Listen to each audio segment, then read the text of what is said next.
March 10, 1989. For the 66 people aboard Air Ontario Flight 1363, it was supposed to be a routine leg of their journey from Winnipeg to Toronto. But a series of small, seemingly insignificant decisions, compounded by a blinding snowstorm, would lead to one of the most tragic and consequential air disasters in Canadian history. This is the story of Flight 1363, a crash that would forever change how the world flies in winter. Our story begins at Thunder Bay International Airport, a midway stop for the Fokker F28 jet. All day, heavy snow had been falling, blanketing the landscape. The temperature hovered around -15 degrees Celsius. Inside the terminal, Captain George Morwood and his crew were dealing with delays. Captain Morwood was a seasoned pilot with over 24,000 flight hours. His first officer, Keith Mills, was also experienced. As the plane sat on the tarmac, a layer of snow and ice began to accumulate on its wings. The ground crew offered to de-ice the aircraft, a standard procedure in such conditions. They applied de-icing fluid to the engines and tail, but Captain Morwood made a fateful decision. He declined to have the wings fully de-iced. Air Ontario's policy at the time allowed for a thin, polished layer of snow or frost on the wings. Morwood, possibly concerned about further delays and the availability of de-icing fluid at their next stop, decided the 3 to 5 millimeters of contamination was acceptable. It was a judgment call that would have catastrophic consequences. With its wings still coated in a thin layer of snow and ice, Flight 1363 was cleared for takeoff. The Fokker F28, a jet known for its sensitivity to wing contamination, lumbered down the runway. Just seconds after lifting off, the aircraft struggled to climb. The ice on the wings had disrupted the delicate airflow, increasing the stall speed and dramatically reducing lift.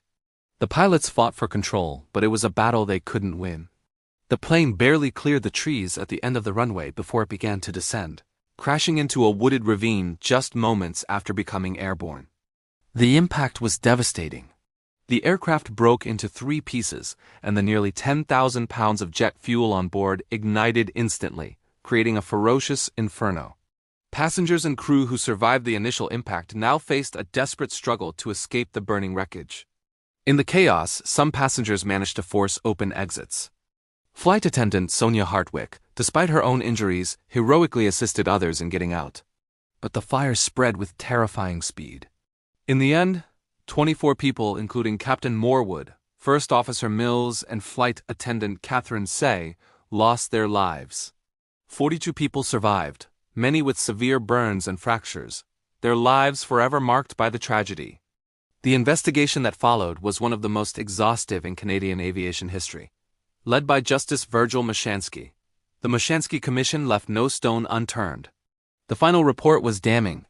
The primary cause was unequivocally the ice and snow contamination on the wings. The inquiry revealed that the F28 manufacturer had explicitly warned against any contamination, a policy known as the clean wing concept. But the blame didn't stop with the captain's decision. The investigation uncovered a cascade of systemic failures. Air Ontario had expanded too quickly, without adequate training and oversight. The airline's policy, which discouraged crews from delaying flights for de-icing, created what was described as get-there-itis, a pressure to maintain schedules at the expense of safety. Transport Canada, the regulatory body, was criticized for its lax enforcement of safety standards. Even the airport in Dryden was found lacking, with no on-site de-icing equipment. The Mashansky Commission issued 193 recommendations, sparking a revolution in aviation safety. The clean wing policy became mandatory. Outdated de-icing fluids were replaced with more advanced types that provided longer protection. Strict new rules were implemented for crew rest and duty times to combat fatigue. The crash also highlighted the importance of crew resource management, improving communication and decision-making in the cockpit. Airports were required to improve runway conditions and add safety areas at the end of runways. The legacy of Air Ontario Flight 1363 is written in the safety procedures that protect millions of air travelers today. Every time a plane is de-iced before a winter takeoff, we are witnessing the direct result of the lessons learned from that tragic day in Dryden. The 24 lives lost were not in vain.